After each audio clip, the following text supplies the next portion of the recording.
2월 14일 수요일 새벽 예배 하나님 앞에 드리시겠습니다. 살아계신 하나님 아버지, 역사하시는 하나님, 오늘 또 살아계셔서 우리 가운데 우리를 예수 그리스도의 제자로 만들어가고 계시는 주님 감사합니다.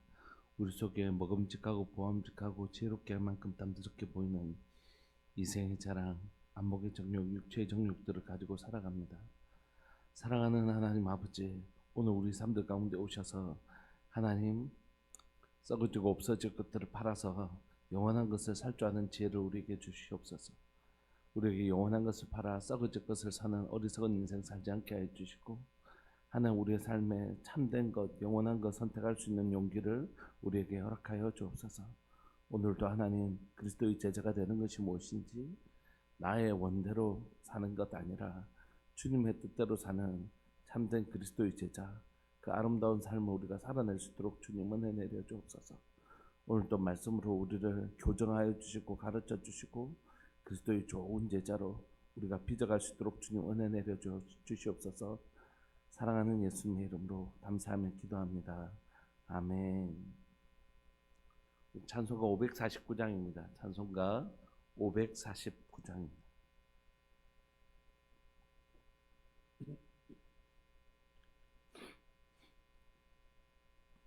찬송가 549장.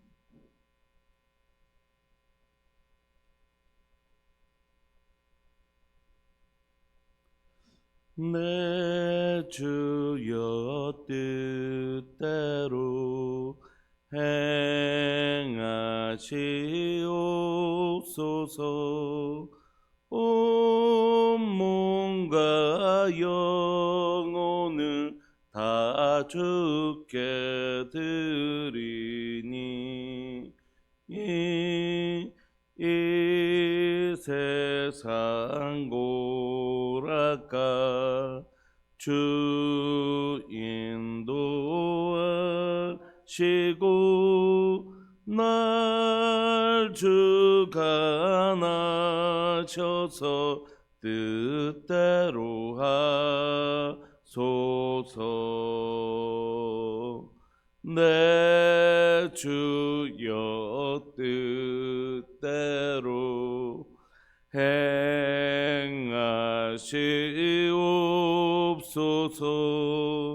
큰 근심 중에도 낙심케 마소서. 주님도 때로는 울기도 하셨네. 날 주가 나셔서 뜻대로 하소서. 내 주여 뜻대로 행하시옵소서.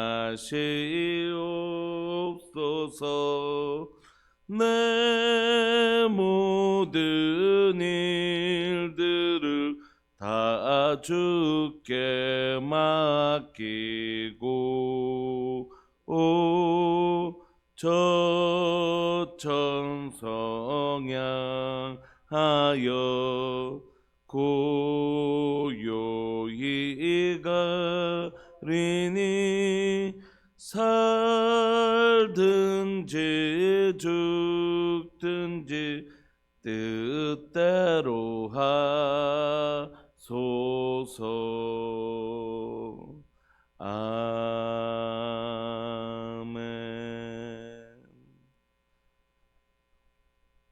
하나님 말씀 누가복음 14장입니다. 누가복음 14장 32절부터 42절까지 함께 보시겠습니다.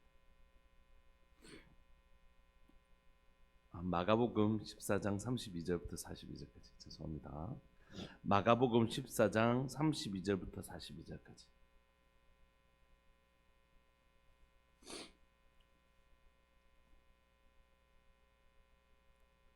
마가복음 14장 32절부터 42절까지 우리 한 목소리 합독하시겠습니다. 시작. 그들이 게셋마네라 하는 곳에 이름에 예수님께서 제자들에게 이르시되 내가 기도할 동안에 너희는 여기 앉아 있으라 하시고 베드로와 야고보와 요한을 데리고 가실새 심히 놀라시며 슬퍼하사 말씀하시되 내 마음이 심히 고민하여 죽게 되었으니 너희는 여기 머물러 깨어 있으라 하시고 조금 나아가사 땅에 엎드려 될 수 있는 대로 이때가 자기에게서 지나가기를 구하여 이르시되 아빠 아버지여 아버지께서는 모든 것이 가능하오니 이 잔을 내게서 옮기시옵소서. 그러나 나의 원대로 마시옵고 아버지의 원대로 하옵소서 하시고 돌아오사 제자들이 자는 것을 보시고 베드로에게 말씀하시되 시몬아 자느냐 내가 한 시간도 깨어 있을 수 없더냐 시험에 들지 않게 깨어 있어 기도하라.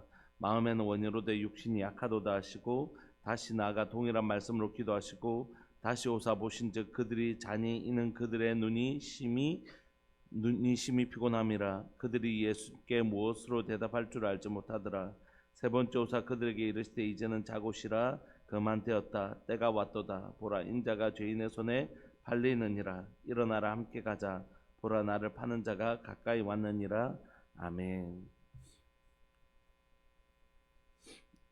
이제 뭐 최근 들어서 몇 번의 강의를 나가고 또 어제 이제 울산 기독교 청년앞에서 이제 저 동구 지역에 이제 이렇게 불상 떠오르는 문제 때문에 설명회가 있어서 아침에 잠시 갔다가 이제 제가 기도문을 써야 돼서 갔다가 이제 돌아와서 급하게 써달라고 해서 어제 이제 늦게까지 해서 다 쓰고 그 우리 집사님한테 이제 편집해서 카톡으로 울산에 있는 성도들에게 배부할 수 있도록 이제 어제까지 이제 디자인하고 아마 계실 텐데 최근 들어서 이제 기도 강의를 나가기도 하고 이제 기도문을 쓰기도 하면서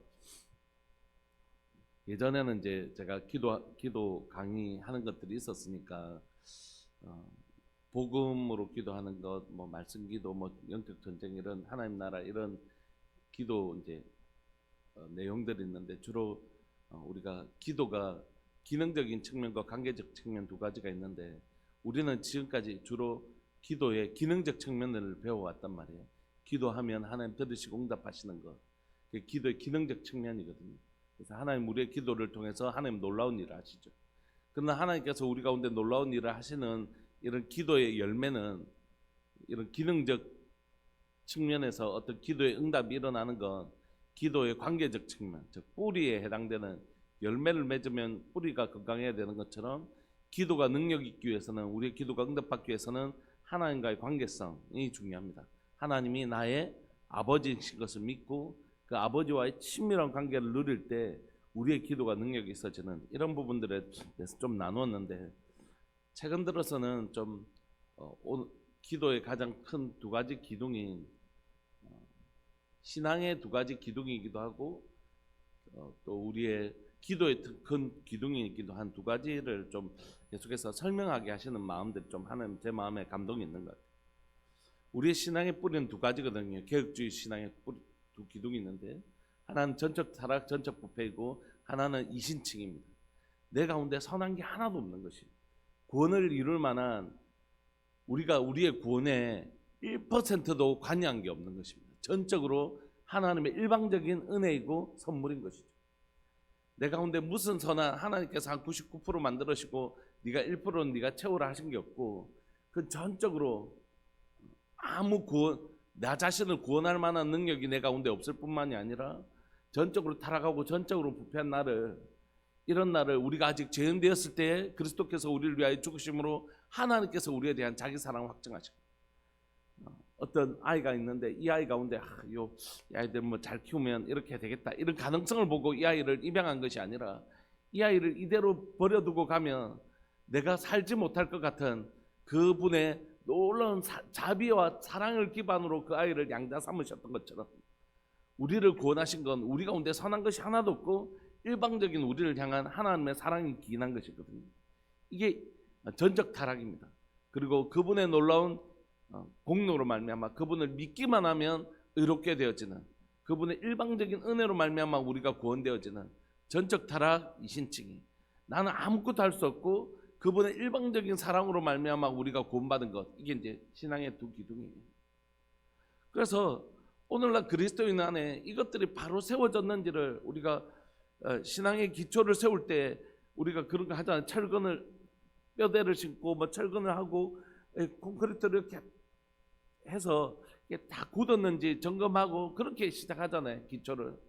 근데 오늘날 우리 가운데 신앙이 왜 이렇게 약하냐 하면 이 두 기둥이 무너져 있기 때문에 사실 내가 얼마나 소망 없는 자라는 깊은 인식과 배움의 시간들을 좀 훌쩍 뛰어넘고 그냥 교회 오면 어느 목장에 어떤 목장에 하고 뭐 직분 주고 뭐 잘하십니까? 아이고 찬양 잘하시네. 찬양대 합시다. 막 이런 식으로 이제 새 가족이나 모든 것들이 세팅되어 있기 때문입니다. 물론 우리가 한국 교회 안에 새 가족 훈련들을 열심히 하긴 하지만 새 가족뿐만이 아니라 기존의 우리 성도들에게도 뭐가 많이 부실하냐면 신앙이라는 게 그냥 교회 열심히 다니고 잘 지내고 나 기도할 때 눈물도 좀 흘리고 막 이런 게 아니라 분명한 자기에 대한 이해가 일어나는 것이에요.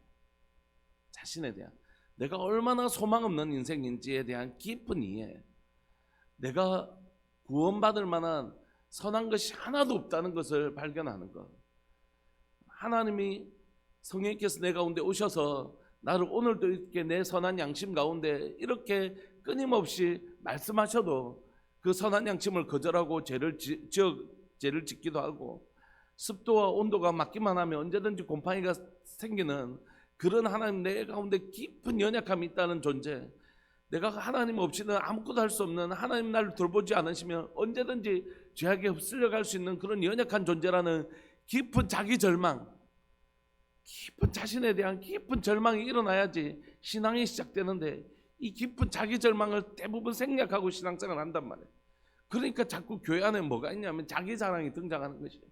왜냐하면 내가 얼마나 형편없는 인생이었는지, 내가 얼마나 가능성 없는 인생이었는지, 저 뉴스에 나오는 저 악한 진짜 악한 그 사람처럼 내가 저 환경에서 자라지 않았을 뿐이지 저 환경, 습도와 온도만 맞았다면 나도 얼마든지 저렇게 행할 수밖에 없는 그런 죄인이었다는 것을 인정하고 내 가운데 얼마나 절망스러운 자기 절망을 경험한 사람들이, 나를 향하여 완전히 자기 절망을 경험한 사람들이 나 같은 죄인이 어디 있나?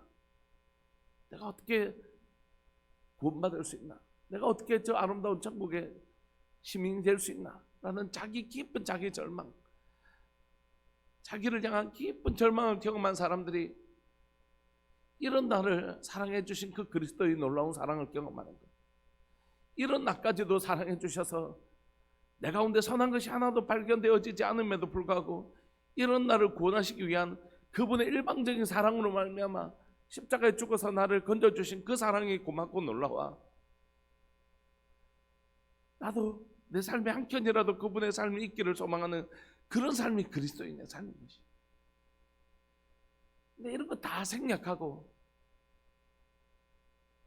이런 거 다 진짜 견고하게 세워져야 될, 이런 것들 하루 만에 세워지는 것이 아니고 이렇게 설명해서 여러분들 마음에 참 그래 그렇지 은혜가 돼 이렇게 했다고 세워지는 게 아니잖아요. 내 속에서 죄와 싸우려고 하는 깊은 수많은 시도들, 죄와 한번 싸워보려고 하는 수많은 시도들 앞에 또 넘어지고 또 넘어지고 또 넘어지고 또 넘어지는 그 수많은 자기 실패를 경험한 사람들이 알게 되는, 하나님 나는 가능성 없는 인생입니다. 사실 죄와 그렇게 치열하게 싸워보려고도 하지 않고 그 죄를 내 삶에 끊어보려고 그렇게 몸부림친 시간들을 생략하고 나서 그냥 맞아 나는 그냥 나는 소망 없는 인생이지, 그냥 그렇게 배워서 되는 게 아니라 구약의 율법의 시간대로, 여러분 성경 읽어보면 신약보다 구약이 훨씬 더 길잖아요. 시간도 길고 양도 많잖아요. 왜 그렇습니까? 구약의 율법은 우리에게 율법을 제시하면서 이렇게 살아라고 말씀하셨는데 그렇게 살 수 없는 우리를 자신을 발견하는 게 훨씬 더 어려운 일이라는 거죠. 복음을 전할 때 복음이 전해지지 아니하는 궁극적인 목적은 그 순간은 뭐냐면 내가 죄인인 것이 잘 인정되지 않는다는 거죠. 내가 얼마나 죄인인 것을 알게 되면, 깨닫게 되면 그때부터 복음이 들어가게 되는 것이죠. 교도소에 죄를 짓고 들어간 사람들한테 물어보십시오.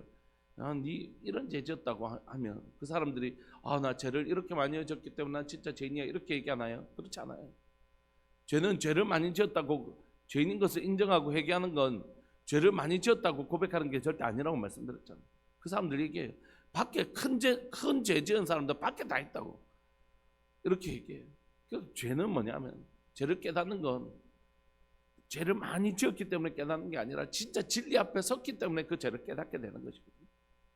복음은 언제 일어나냐면 내가 얼마나 소망 없는 인생인지 내 스스로는 구원을 얻을 만한 아무런 선한 것이 없다는 것을 내 인생에 나라라는 인생에 대하여 깊이 절망하는 순간 복음이 시작되는 것이죠. 자기에 대한 절망감. 그리고 나서 이런 나를 사랑해 주신 그 사랑이 이런 소망이라고 일도 없는 절대적 절망 가운데 처해 있는 나를 찾아오셔서 아무 내게 이유 없이 그분의 사랑을 기반으로 구원해 주신 이 구원을 경험할 때만이 비로소 정말 이 깊은 사랑을 경험할 때만 비로소 내가 그리스도인이 되는 것입니다. 여러분, 내가 예수님 믿고 나서도 끊임없이 죄와 단절하지 못하는 그 구렁텅이에서 건져 주셨음에도 불구하고 그 죄 짓는 것을 즐거워하고 그 죄 짓는 것에 탐닉하고 있는 내 자신들을 발견하면서 어떻게 이 놀라운 아버지의 사랑을 경험하면서도 어떻게 이렇게 할까 하는 끊임없이 그 신앙생활을 하면서도 이 죄악된 자신을 발견하고 그런 나를 70번씩 7번이라도 용서해 주시고 다시 품어주신 아버지의 사랑을 경험하면서 이제 그 지옥과 같은 삶을 탈출해서 하나님 말씀대로 살아가려고 하는 거룩한 전환들이 서서히 일어나는 것이죠. 이걸 성화라고 하지 않습니까? 복음은 그렇게 우리 삶에 전 인생을 걸쳐서 일어나는 것입니다. 여러분들 안에 자신을 향한 깊은 절망이 계속해서 일어나기를 소망합니다. 사도 바울이 자신을 향하여 나는 죄인 중에 괴수로다, 나는 날마다 죽는다라고 고백했던 것처럼 자신 안에 무슨 선한 것이 하나도 없기 때문에 나는 죄인 중에 괴수로고 내게 있는 자아는 날마다 십자가를 못 박아 죽는다고 했던 그 놀라운 복음이 여러분들 삶 가운데 날마다 일어나기를 소망합니다. 그래서 자기를 향한 절망이야말로 복음의 가장 중요한 특징이고, 두 번째는 이런 나를 사랑해 주신 아버지의 사랑이야말로 그 변함없이 하나님이 세상을 이처럼 사랑하사 독생자를 주셨으니, 여러분은 혹시 여러분의 자녀를 누군가를 위해서 내어줄 만큼 사랑하는 이가 있으십니까? 그런 게 어디 있어요, 세상에. 우리의 자녀 손끝이라도 다칠까 봐, 우리 자녀 손끝이라도 다치게 하는 사람 있으면 가만히 안 놔두는 거, 그게 부모된 우리 마음 아닙니까? 그런데 하나님이 세상을 이처럼 사랑하사 독생자를 주셨으니 이는 저를 믿는 자마다 멸망치 않고 영생을 얻게 하려고 그렇게 우리를 사랑해 주신 것이고, 그 놀라운 사랑을 날마다 반복적으로 경험하는 삶, 이게 복음으로 가까이 가는 삶입니다. 여러분, 저나 여러분들 삶 가운데 평생에 자기를 향한 깊은 절망과 또 우리를 사랑해 주신 아버지의 놀라운 사랑을 반복적으로 끊임없이 경험하며 알아가는 복음으로, 더 깊은 복음으로 들어가는 역사가 계속해서 일어나시기를 간절히 바랐고 소망합니다. 이걸 아는 사람이 할 수 있는 게 뭐냐면 기도입니다. 기도는 무엇입니까? 오늘 예수님께서 겟세마네라는 곳에 이제 십자가를 앞두고 감람산, 이제 올리브 나무가 많은 감람산에 가서 겟세마네라고 하는 동산에 가서 그 이름처럼 자신의 삶에 기름을 짜듯이 기도하시는 그런 장소입니다. 내가 기도할 동안에 여기는 좀 앉아있으라고 얘기하십니다. 베드로와 야고보와 요한을 데리고 가실 때 예수님이 놀라시며 슬퍼하십니다. 말씀하실 때 내 마음이 매우 심히 고민하게 죽게 되었다는 것이, 그래서 너희는 여기에 머물러 있어서 나를 위해서 좀 기도해 달라고 깨어 있으라고 말씀하십니다. 조금 나가서 땅에 엎드려 예수님이 기도하시는 기도의 목적을 잘 보십시오. 될 수 있는 대로 이때가 자기에게 지나가시기를 구하여 이르시되 아바 아버지여, 아버지께서는 모든 것이 가능하시오니 이 잔을 내게서 옮기시옵소서. 그러나 나의 원대로 마옵시고 아버지의 원대로 하옵소서 하시고, 마가복음은 이 겟세마네의 기도를 이렇게 짧게 기록하고 있지만 마태는 우리에게 이 사항들 좀 더 소상하게 우리에게 가르쳐 주잖아요. 뭐가 되도록 기도했다고요? 땀방울이 핏방울이 되도록 기도한 곳이 바로 기름을 짜는 곳 겟세마네에서 하신 기도입니다. 여러분, 언제 이렇게 기도하십니까? 여러분의 기도가 언제 이렇게 간절해지십니까? 여러분, 우리가 우리의 기도가 언제 간절해지는지를 보면 알 수 있습니다. 그건 내게 어려운 일이 생겼을 때, 두 번째 그 어려운 일을 내가 해결할 능력이 아무것도 없었을 때, 갑자기 우리 가족들이 아프다든지 뭐 사업을 하는 분들에게 갑자기 어려움이 찾아와서 그런 경우, 도통 새벽 예배 안 보이시던 분이 갑자기 새벽 예배 보이시면 우리는 걱정하죠. 아, 무슨 일이 계신가? 왜냐하면 우리는 다 그런 존재이기 때문에 우리에게 어떤 문제, 내 힘으로는 해결할 수 없는 나의 무능을 경험할 때 우리가 하는 게 뭐냐면 기도입니다. 그래서 기도야말로 신앙을 가장 잘 표현해 주는 것이에요. 내가 아무것도 할 수 없는 자신을 인정하는 것이 신앙이라고 말씀드렸잖아요. 개혁주의 두 기도는 전적 타락, 전적 부패를 경험하는 것인데, 언제 내 힘으로는 내 삶에 아무것도 할 수 없는 연약한 존재라는 것을 발견하는 순간 그 사람은 기도하게 되어 있습니다. 그러므로 기도야말로 그 사람이 지금 자신의 부패를, 자신의 무능을 경험하고 있는 사람인가 아닌가를 볼 수 있는 것입니다. 인간은요, 자신에게 자그마한 소망이라도 남아있으면 그걸 붙들고 뭔가를 하려고 하지 하나님 앞에 납작 안 엎드립니다. 아직까지 자신의 힘으로 뭔가를 할 수 있다고 생각하는 순간 그는 그 남은 소망을 가지고 뭔가를 하려고 하지, 마치 탕자처럼 자신에겐 아직도 좀 남아있는 재산이 있을 때는 아버지께로 돌아오지 않습니다. 그것을 다 탕진하고 자신의 힘으로는 자신의 쥐업 열매도 제대로 먹을 수 없는 상황까지 와야지 아버지의 품으로 돌아오는 것이 인간이 가지고 있는 죄성이거든요.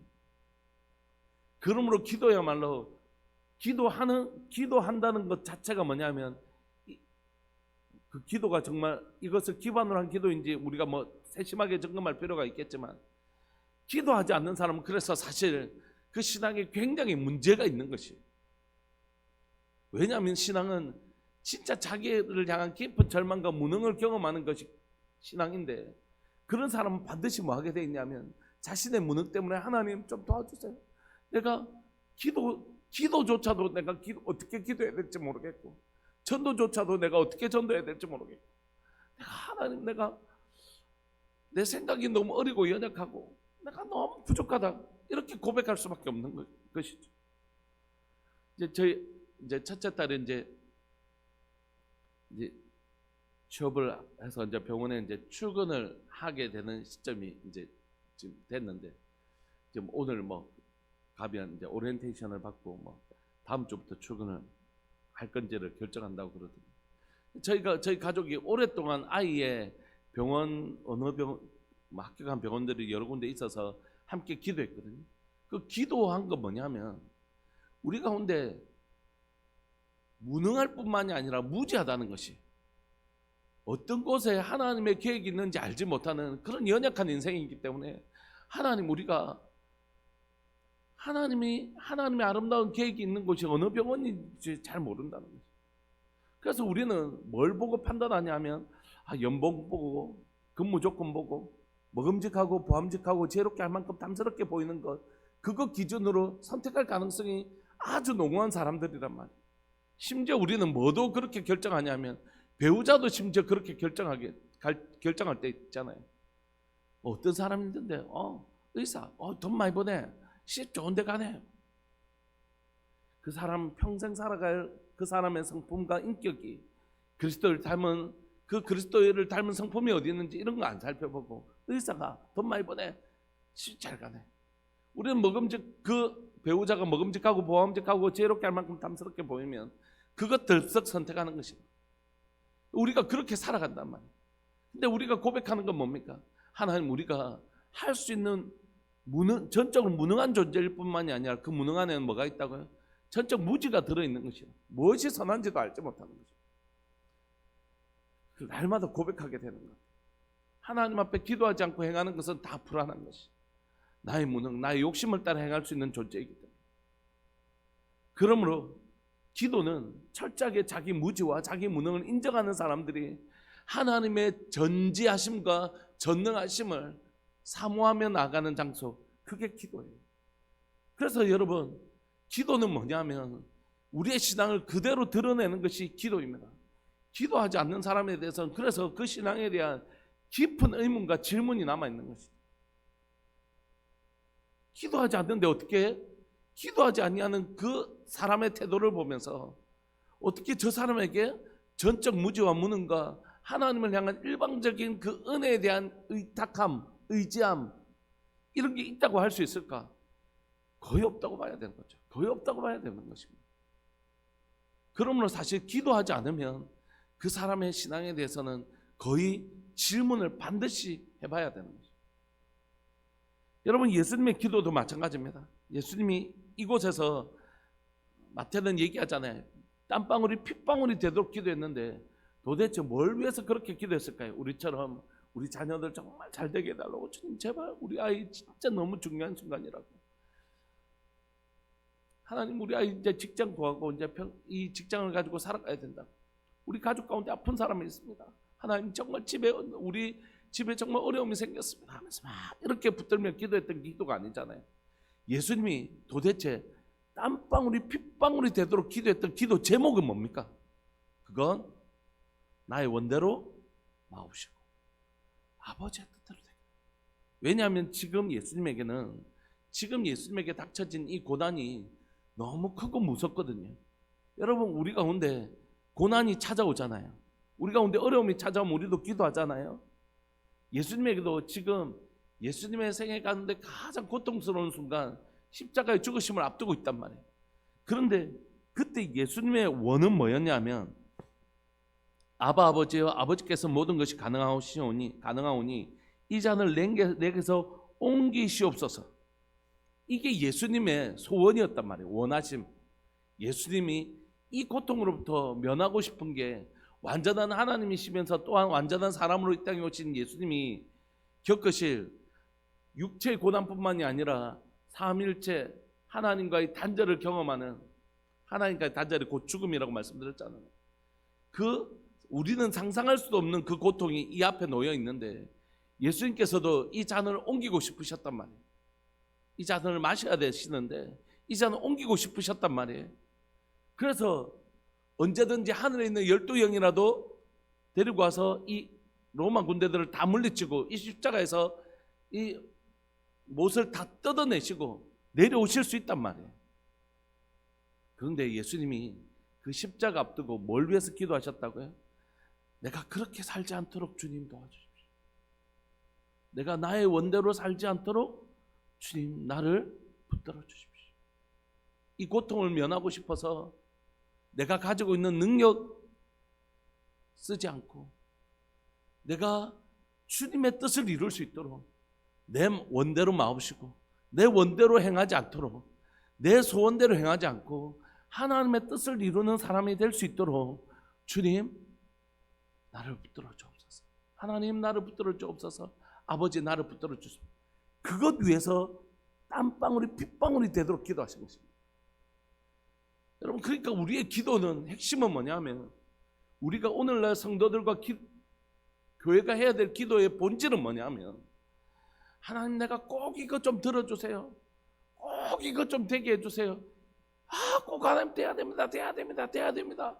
그렇게 해서 마트에서 마침내 장난감을 사내고 마는 어린아이의 투정 같은 기도를 떠나서, 그래서 어떤 사람들이 얘기하죠. 야, 기도에 능력 있네. 하나님의 뜻과는 상관없이 자기의 뜻을 막 관철시켜서 하나님께서 허락하실 때가 있거든요.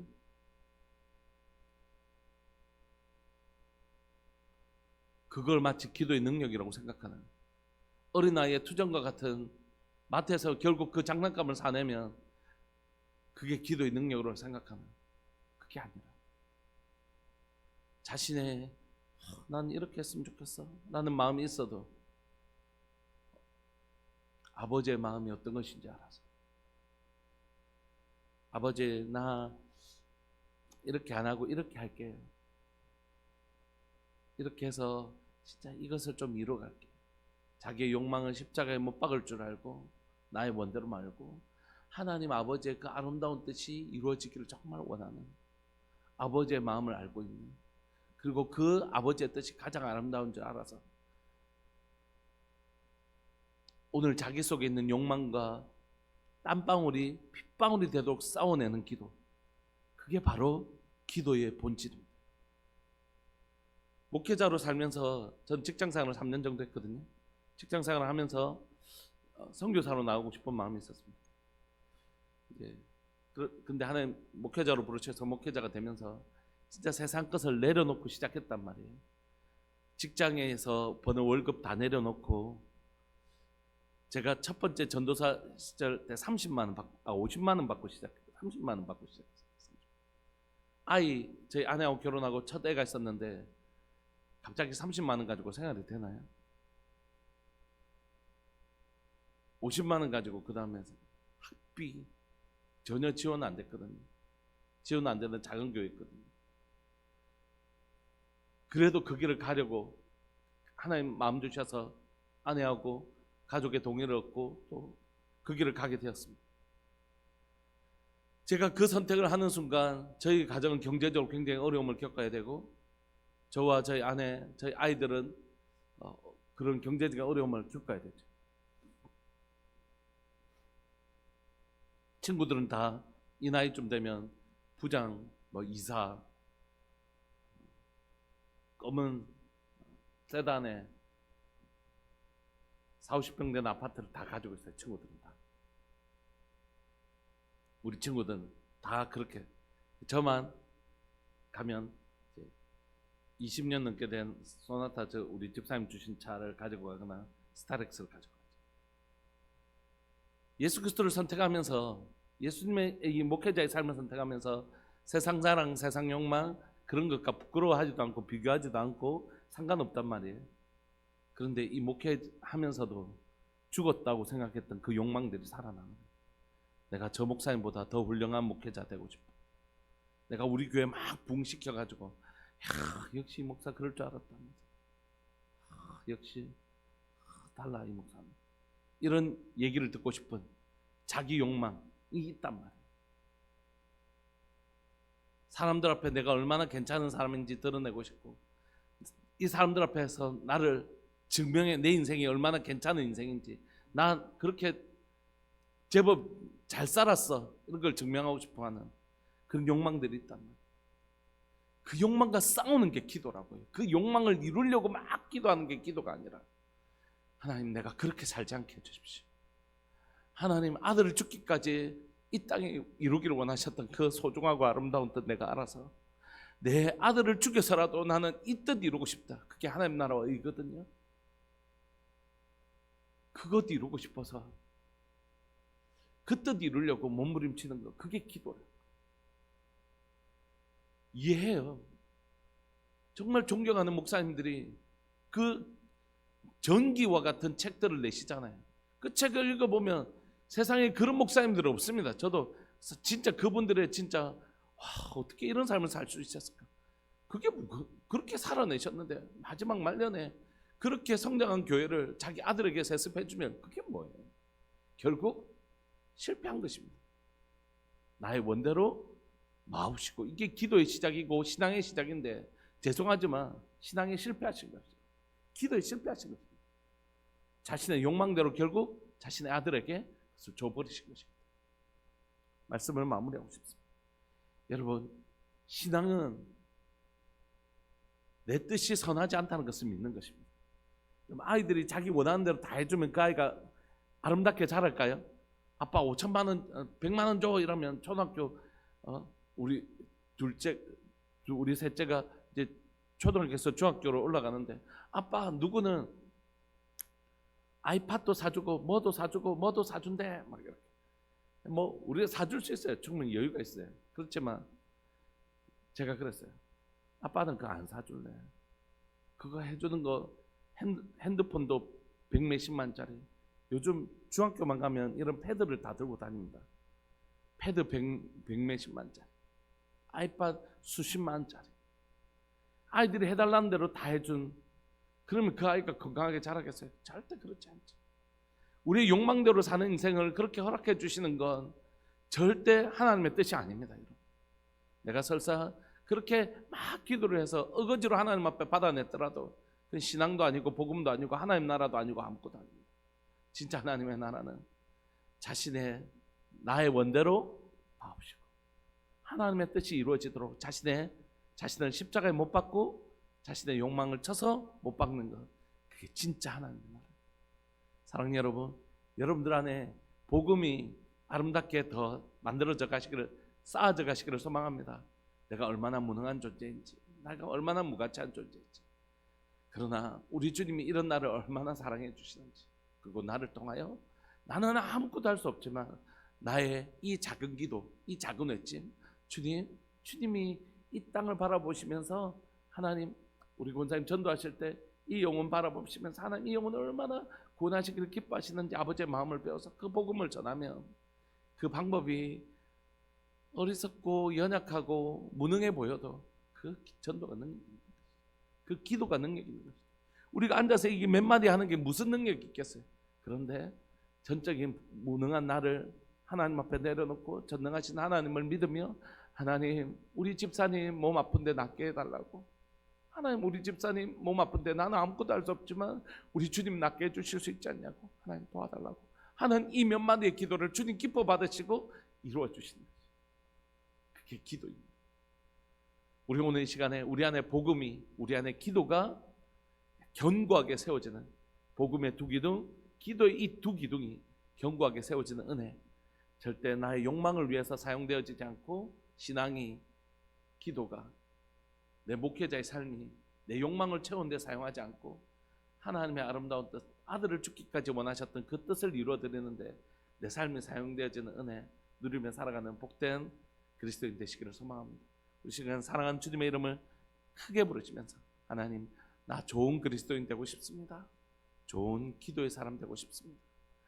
주님 이용해서, 기도 이용해서 내 욕망 채우는 사람이 아니라 하나님 내 삶을 사용해서 주님 소원 이루어 드리고 싶은, 주님 마음 기쁘게 해드리고 싶은 그런 하나님의 사람으로 살고 싶습니다. 주님, 나를 붙들어 주옵소서. 사랑하는 주님의 이름을 크게 부르시면서 기도하면서 나갑시다. 기도하시겠습니다. 주여, 살아계신 하나님 아버지, 역사하시는 하나님 감사합니다. 오늘도 하나님 겟세마네의 기도를 통하여 신앙이 무엇인지, 기도가 무엇인지 우리에게 가르쳐 주신 주님 감사하고 감사합니다. 오늘 이 시간 주님 간절히 바랐고 소망하는 것은, 주님 우리 가운데 오셔서 하나님 우리 가운데 아직도 나를 향한 거짓된 하나님의 소망이 있다면 다 무너뜨려 주옵소서. 아니야, 아직은 내게 소망이 있고 내 힘으로 할 수 있어, 내 가운데 그래도 좀 선한 이건 좀 선한 것이 있어 라고 하는 자신을 향한 아직도 가지고 있는 하나의 거짓되고 하나님이 우리를 속이는 소망과 욕망들이 있다면 주님 앞에 다 꺼내어 놓게 하여 주시고, 나의 전적 무능과 나의 전적 부패를 하나님 주님 인정하게 하여 주옵소서. 하나님, 기도 이 자리에서 다시 한번 더 고백합니다. 나는 나의 힘으로는 아무것도 할 수 없는 연약한 인생입니다. 그러나 하나님, 이 자리에 무릎 꿇고 기도하는 것은 하나님이여, 전적으로 하나님 소망 없는 나를 구원해 주신 주님이 오늘 또 나의 기도를 들으시고 응답하시는 좋은 하나님이신 것을 고백합니다. 하나님이 나의 기도를 들으시고 응답하시는 주님께는 능치 못할 일이 없음을 고백합니다. 나는 아무것도 할 수 없지만 주님께는 능치 못할 일이 없고 주님 간절히 바랐고 소망하오니, 그래서 하나님 기도하는 이 자리에 하나님 나의 소원을 관철시키려고 하는 기도가 아니라 나의 어리석고 무능한 하나님, 나의 연약함을 내려놓고 주님의 선하시고 아름다운 뜻을 묻고 기도하기를 원합니다. 살아계신 하나님 아버지, 말씀하여 주옵소서. 주의 종이 듣기를 원합니다. 주님 말씀하여 주십시오. 주님 정말 말씀해 주십시오. 제 종이 정말 듣고 싶습니다. 선한 것이 무엇인지 하나도 알지 못하는 이 연약한 인생을 주님 불쌍히 여겨주시고, 하나님이여, 한 걸음도 내디딜 수 없는, 지혜가 없어서 한 걸음도 내디딜 수 없는, 내 앞에 덫이 있을지, 내 앞에 하나님 웅덩이가 있을지, 하나님 내 삶에 아무것도 알지 못하는 하나님이여, 그런 연약한 인생인 것을 고백합니다. 하나님, 나는 정말 아무것도 알지 못합니다. 오직 주의 지혜로 나를 이끌어 주옵소서. 나에게 오직 그가 하시나니 나를 단련하시되 정금과 같게 나가게 하실 것입니다. 사랑하는 하나님 아버지, 오늘을 살아가는 우리 성도들 가운데 하나님의 신앙의 분명한 두 기둥이 세워지게 하여 주시고, 기도의 분명한 두 기둥이 세워져서 정말로 하나님의 사람으로 우리가 건강하게 살아가고 기도의 사람으로 건강하게 세워질 수 있도록 주님 도와주옵소서. 오늘도 우리의 삶을 통하여 나의 욕망을 채워가는 하루가 아니라 하나님의 아름다운 뜻, 하나님의 소원이 하늘에서 이룬 것 같이 땅에서 이루어지도록, 아들을 죽이면서까지도 하나님 이 땅에 이루시기를 원하셨던 하나님의 아름다운 뜻이 이루어지는 것, 그 아름다운 하루가 우리의 삶을 통하여 이루어지게 하여 주옵소서. 주님, 제 삶이 주님의 뜻이 하늘에서 이룬 것 같이 땅에서도 이루어지는 그 하루를 살아낼 수 있도록 주님 제게 은혜 내려 주옵소서. 사랑하는 예수님의 이름으로 감사하며 기도합니다. 아멘. 그렇게 하나님의 뜻을 이루어드리는 복된 하루 살아내시기를 소망합니다. 우리 함께 기도하시겠습니다.